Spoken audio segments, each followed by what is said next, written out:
Setelah rumahnya selesai dibangun dan siap untuk ditempati, Jenar menemui kenyataan bahwa rumah itu berdiri di atas tanah yang terkutuk. Pertemuannya dengan Nisaka, si kuntilanak perempuan penunggu rumahnya, menguak tabir misteri dan tragedi yang tersimpan sejak ratusan tahun yang lalu. Selain Nisaka, ada juga Luhung, seorang pemuda yang mati akibat fitnah keji yang akhirnya menjadikan pemuda itu sebagai sesosok kuntilanak lelaki yang memburu para pembunuhnya. Peristiwa apakah yang akan menimpa Jenar? Akankah ia mempertahankan rumah itu? Ataukah ia memilih untuk meninggalkan rumah itu begitu saja? Kisah ini sebagian besar adalah pengalaman nyata yang dialami oleh penulis.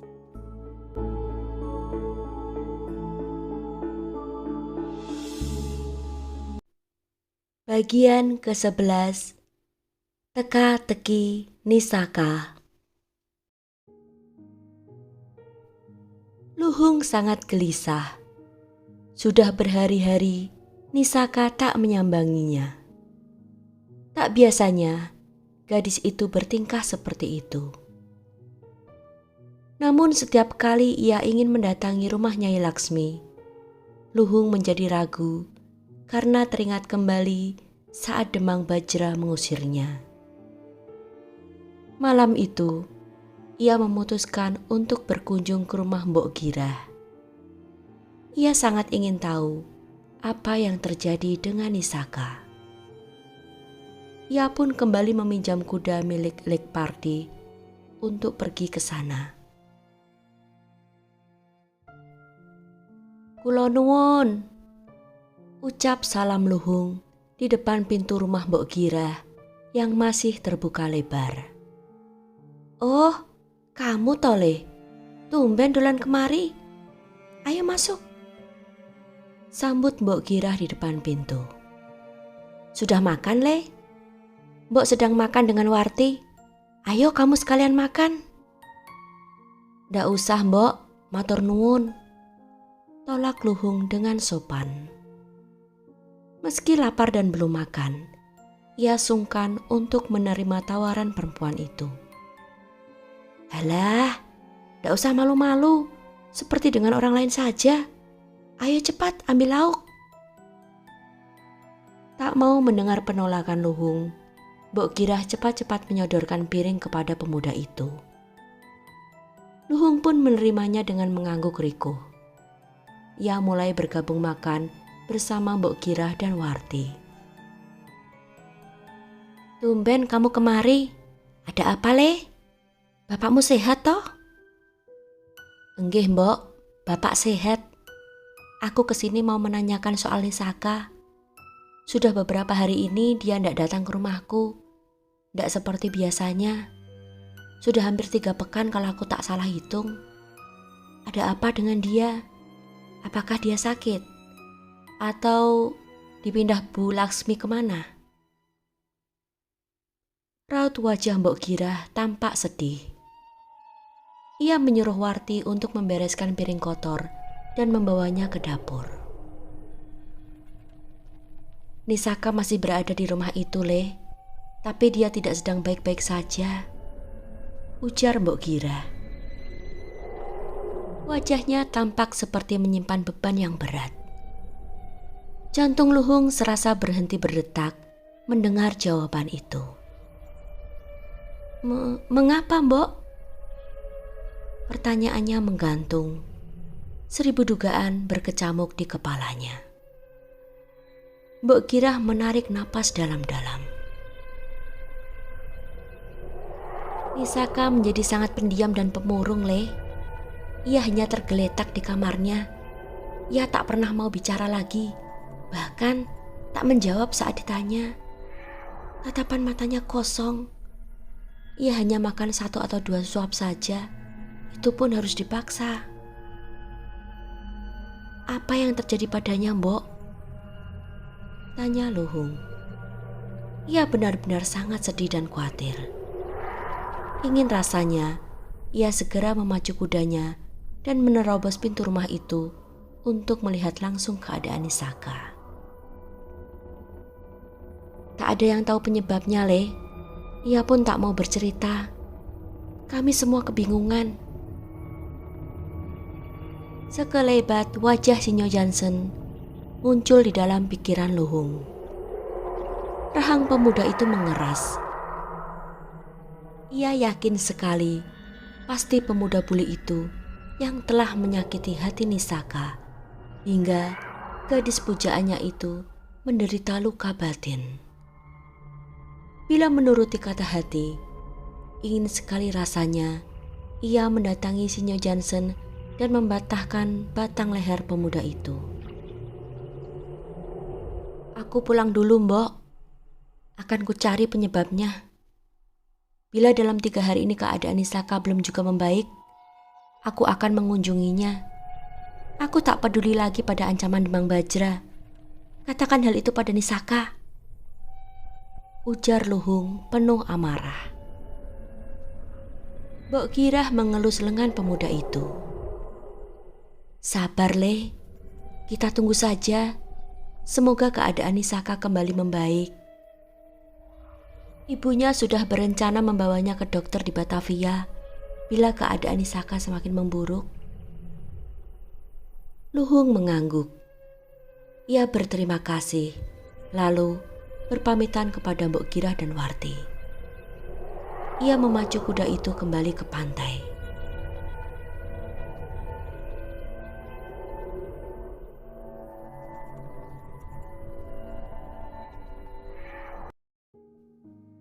Kamu kenapa, Tongger? Kok menyiksa diri seperti ini? Tanya Nyai Laksmi memelas. Makan dulu ya, 1 atau 2 suap saja. Mendengar suara sang ibu yang memohon, hati Nisaka pun tersentuh. Bulir air mata mengalir di pipinya. Ia pun membuka mulutnya. Nyai Laksmi menyuapinya dengan penuh kasih. Meski Nisaka hanya mau menerima 2 suapan saja. Mbok Girah sangat terenyuh memandang tubuh juragan kecilnya yang semula berisi, kini tampak kurus dan pucat, seolah kehilangan rohnya. Menurutmu apa yang terjadi, Mbok? Apa dia kesambet bangsa halus? Tanya Nyai Laksmi. Mohon maaf, Ndoro, saya tidak tahu. Bisa jadi, Ndoro, tapi kesambet dari mana? Lawang dan Nisaka saja tidak pernah kemana-mana. Lalu apa? Dia tidak pernah mengeluh sakit. Bahkan sampai berhari-hari seperti ini pun tak ada keluhan yang keluar dari bibirnya. Aku benar-benar bingung, Mbok. Keluh Nyai Laksmi. Mbok Girah hanya bergeming mendengarkan sambil berdiri di sebelah pintu kamar. Ia tak tahu harus berkata apa lagi. Aku mau mandi sebentar, Mbok. Tolong jaga Nisaka. Nggih, Ndoro. Nyai Laksmi menyerahkan piring berisi makanan untuk Nisaka, lalu beranjak keluar kamar. Mbok Girah duduk di kursi yang ditinggalkan Nyai Laksmi dengan memangku piring itu. Den, ayo makan dulu. Mbok dapat pesan dari Luhung. Bisik Mbok Girah di telinga Nisaka. Pupil mata gadis itu tampak melebar saat mendengar Mbok Girah menyebut nama Luhung. Mbok Girah tersenyum bahagia. Setidaknya gadis itu bereaksi mendengarkan ucapannya. Ia berkata bahwa kalau dalam 3 hari kondisimu tidak membaik, ia akan datang ke rumah ini, meski harus berhadapan dengan Ndoro Demang. Tiba-tiba saja, wajah Nisaka kembali memerah. Ia menangis lagi. Lalu perlahan gadis itu berbisik, Jangan datang. Luhung, jangan datang." Mbok Girah terkejut melihat reaksi Nisaka. Ia tak mengerti mengapa Nisaka melarang pemuda itu datang. Apakah Nisaka tak ingin Luhung diajar oleh Demang Bajra? Ataukah Nisaka membenci Luhung karena telah menyebabkannya menjadi seperti ini? Apa yang pemuda itu telah lakukan terhadap juragan kecil yang diasuhnya sejak bayi ini? Sebuah dugaan kotor menyelinap di dalam kepala Mbok Girah. Namun lekas-lekas ia menyingkirkan bayangan itu. Luhung adalah pemuda yang sangat baik, tanpa cela. Ia tak mungkin melakukan perbuatan terkutuk kepada Nisaka. Ia sangat menghormati gadis itu.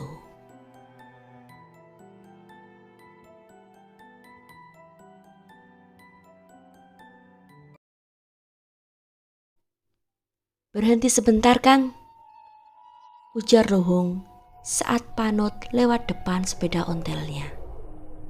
"Oh, kamu Hung, ada apa?" Panut pun turun dari sepedanya. Lelaki itu adalah pesuruh dan tukang kebun di rumah keluarga Tuan Van de Groot. Ia baru saja pulang dari rumah itu. Luhung memang sengaja mencegatnya untuk mencari tahu tentang keberadaan Sinyo Jansen. "Aku ingin bertemu Sinyo Jansen, Kang. Apakah ia ada di rumah?" "Ada urusan apa kamu dengan Sinyo itu, Hung?" tanya Panut dengan curiga. "Aku hendak menanyakan sesuatu kepadanya, Kang." "Sesuatu apa? Aneh-aneh saja kamu ini." "Sudahlah, Kang. Ini menyangkut nyawa seseorang. Di mana Sinyo Jansen sekarang?" desak Luhung. "Nyawa siapa toh, Hung? Kamu itu loh, ngomongmu kok aneh. Apa kamu nggak tahu bahwa tentara Jepang sudah menyerbu Batavia? Apa urusannya Jepang sama Sinyo Jansen?" tanya Luhung. Luhung mulai geram karena sepertinya Panut sengaja berbelit-belit dan menghalanginya untuk mengetahui di mana keberadaan sang juragan.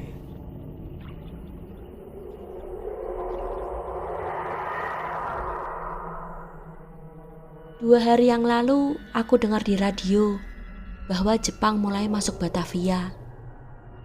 Tuan de Groot khawatir sekali karena tentara-tentara Nippon itu mulai membunuhi tentara kompeni.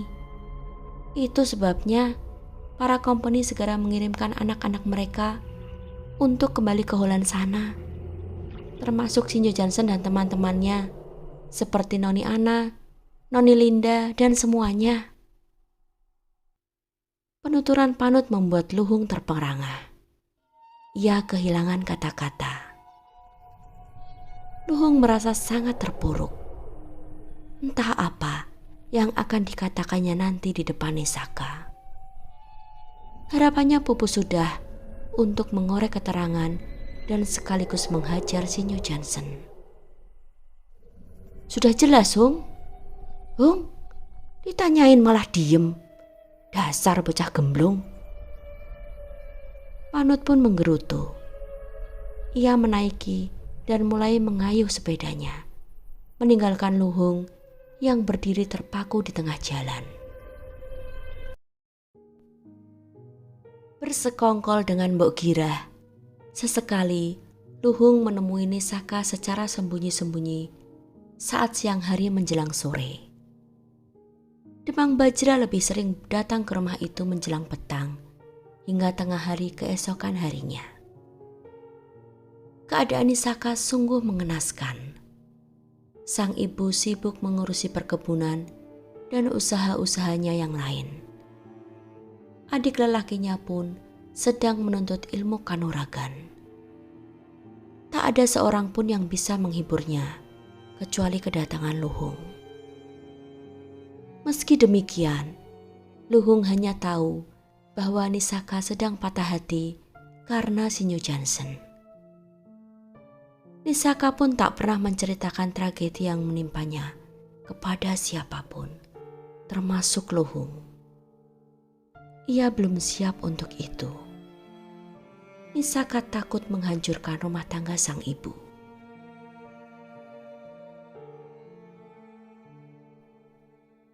Berkat Luhung, perlahan semangat hidupnya kembali bangkit. Meski tak seceria dulu, setidaknya Nisaka sudah mau makan dan berjalan-jalan di sekitar area rumahnya. Bahkan sesekali ia membawa Legi ke perkebunan kopi dan cengkeh milik sang ibu. Nyai Laksmi yang melihat Nisaka mulai pulih kembali pun merasa sangat senang. Ia merasa semuanya baik-baik saja, tak ada yang perlu dikhawatirkan. Ia hanya menganggap sebelumnya Nisaka sedang sakit biasa. Namun 3 bulan kemudian, Nisaka pun kembali jatuh sakit. Ia sering muntah dan jatuh pingsan. Ia pun selalu merasa tak enak badan dan merasa sangat mual. "Apa yang terjadi padamu, Nisaka?" tanya Luhung saat kembali menjenguk gadis itu. Nisaka kembali bergelung di atas ranjangnya. "Entahlah, kepalaku selalu pusing dan perasaan mual selalu datang. Aku tak bisa menelan makanan apapun karena tak tahan dengan segala macam aroma.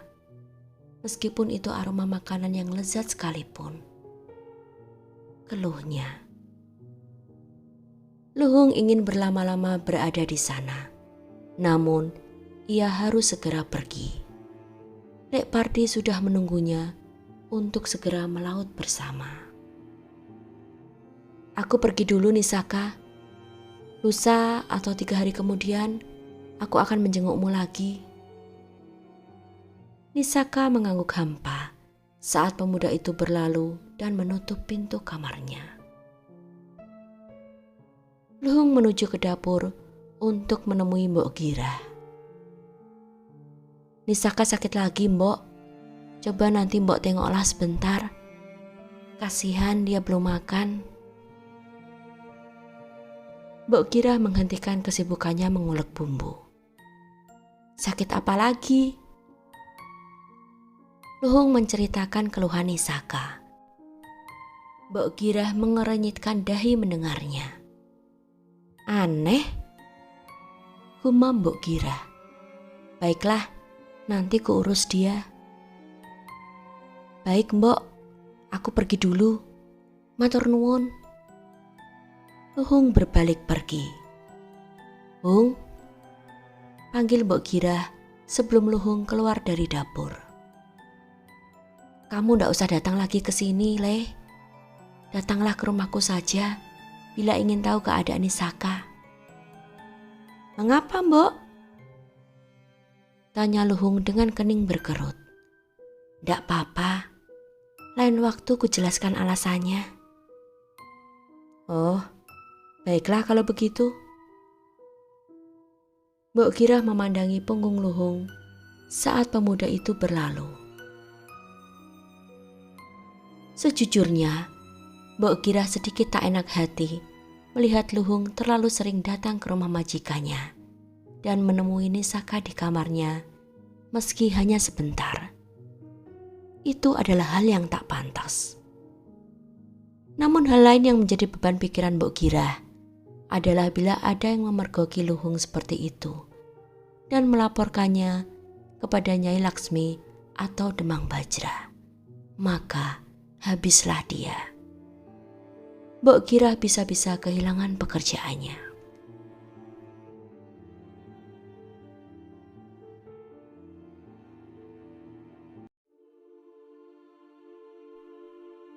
"Kamu terlalu sering jatuh sakit, Nger. Besok pagi ibu akan ke Batavia bersama Demang Bajra. Lebih baik bila kamu ikut serta. Di sana ada seorang dokter kawan mendiang ayahmu. Ia bisa memeriksa sakit apa yang kamu alami. Nisaka diam saja. Sudah 2 kali ia menolak ajakan sang ibu untuk berobat ke tabib di kampung mereka. Kali ini ia tak enak hati untuk menolak untuk yang ketiga kalinya. Siapkan pakaian dan barang-barangmu sekarang, agar besok tak terlalu lama bersiap. Kita berangkat pukul 2 dini hari nanti untuk mengejar kereta. Nggih Bu, jawab Nisaka singkat. Sepanjang perjalanan, Nisaka hanya diam dan menunduk. Ia benci dan jijik berdekatan dengan sang ayah tiri. Ia pun tak menjawab setiap kali Demang Bajra bertanya dan memilih berpura-pura tidur selama berada di dalam kereta. Nyai Laksmi membiarkannya beristirahat karena mengira Nisaka bersikap demikian karena kondisi tubuhnya yang sedang sakit. Mereka tiba di Batavia saat hari sudah gelap. Demang Bajra menyewa 2 buah kamar di penginapan di daerah kota yang dekat dengan kediaman Dr. Danu.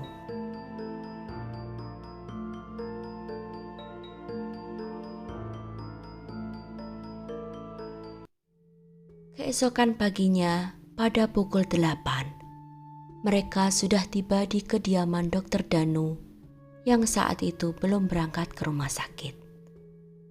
Ah, Nyai Laksmi rupanya. Apa kabar Demang? Oh ya, ini Nisaka ya? Sudah besar rupanya. Dr. Danu tampak heran sekaligus gembira menerima para tamunya. Awalnya, Dr. Danu mengira mereka hanya datang untuk berkunjung. Kami datang kemari untuk memeriksakan Nisaka, dokter. Dia sering sakit-sakitan dan tak mau dibawa ke tabib, ujar Nyai Laksmi. Ah iya, wajahmu begitu pucat Nisaka. Apakah yang kamu rasakan?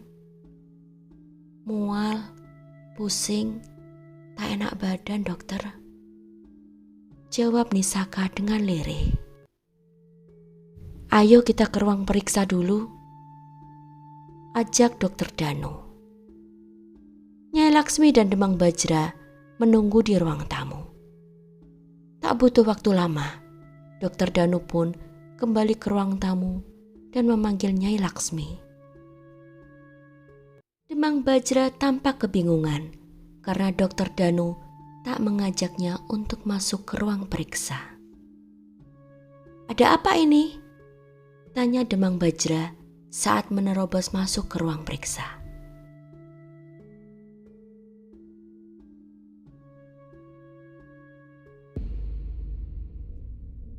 Wajah Nisaka, Nyai Laksmi, dan Dr. Danu tampak tegang.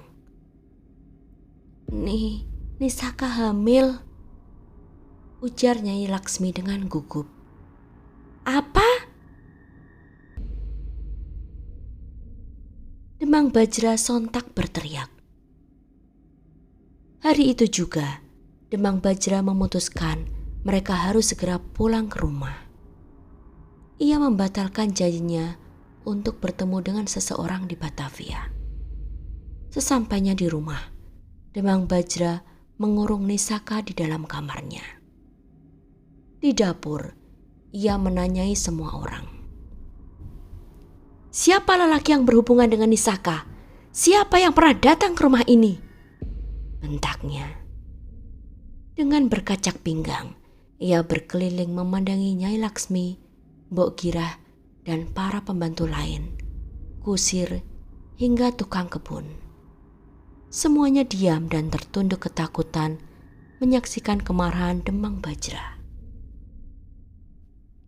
Itu akibatnya bila kau membiarkannya berkeluyuran dengan kudanya, Nyai, semburnya kepada sang istri.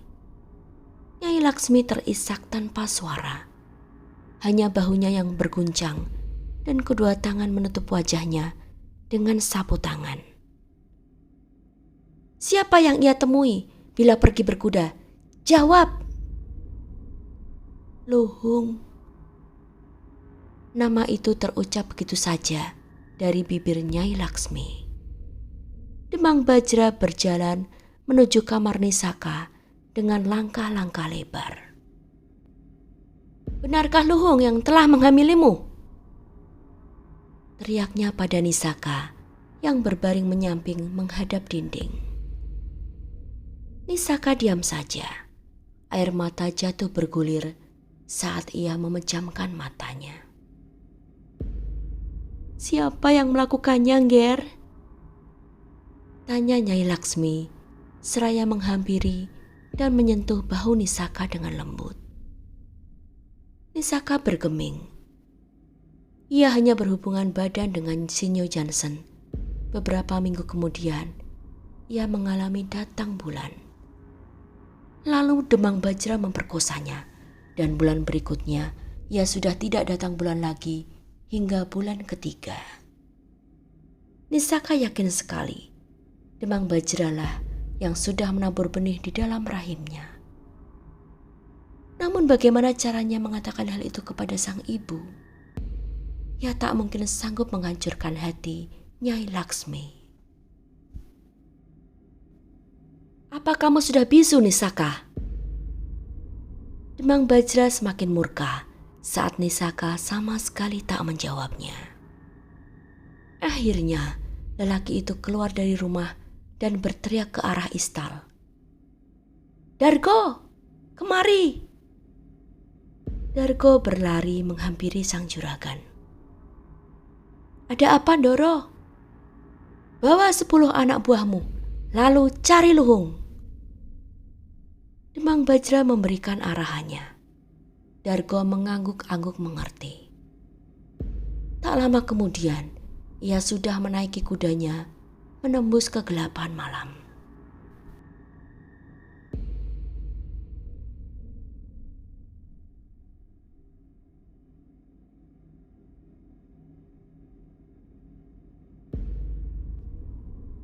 Kisah ini berlanjut ke bagian ke-12.